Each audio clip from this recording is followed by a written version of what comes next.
The wall had been up from when I was a baby, so I really did not know any different. So when we were growing up, I remember sending care packages around Christmas time to relatives in the East, which often included medication like aspirin and things like that because they were not readily available in East Germany. Also, I specifically remember my grandma's 70th birthday, and my uncle and his wife, the whole family was invited for the birthday party, and they were not able to come. It was only my uncle who was able to come because in the East, as I learned later, they did not let whole families travel out of fear that the families would not return back to East Germany. But since he had his wife and kids still there, he stayed the 2 days he was allowed to stay, and then he went back.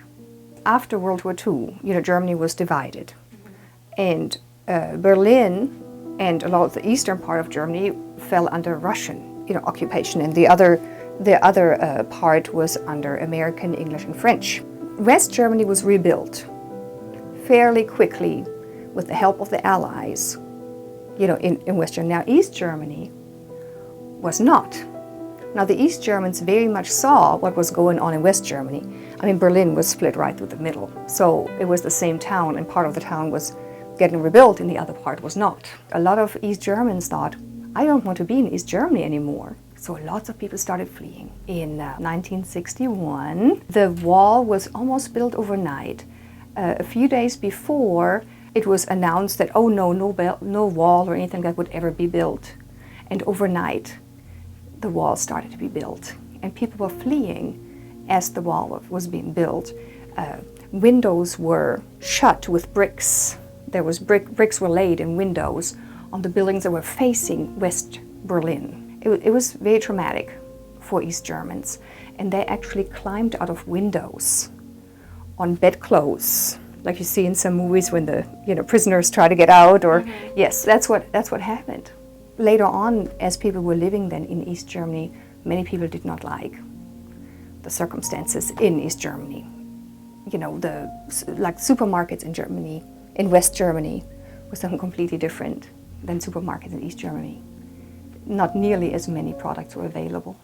People started going on Monday demonstrations a few months before the wall fell, and Monday evenings were picked very strategically because that's when the politicians of the cities or the politicians had a meeting on Monday nights, so they wouldn't immediately know what was going on.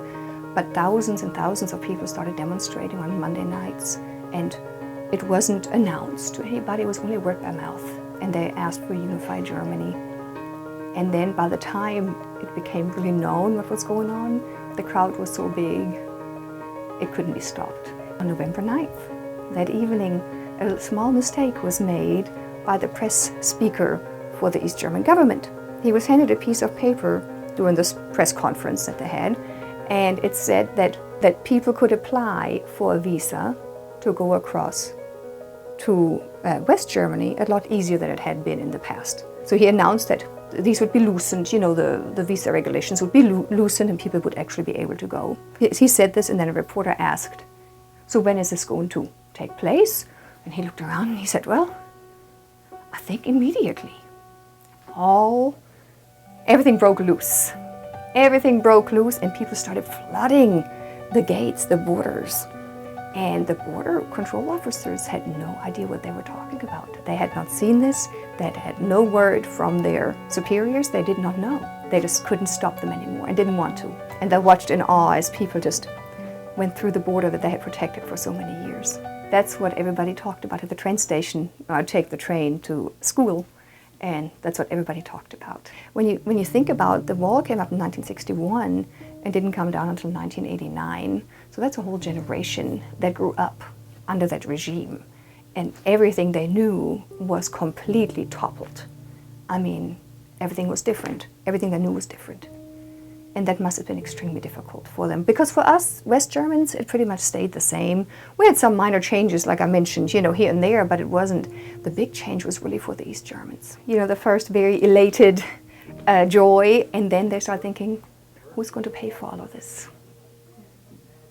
Because a lot of things will change.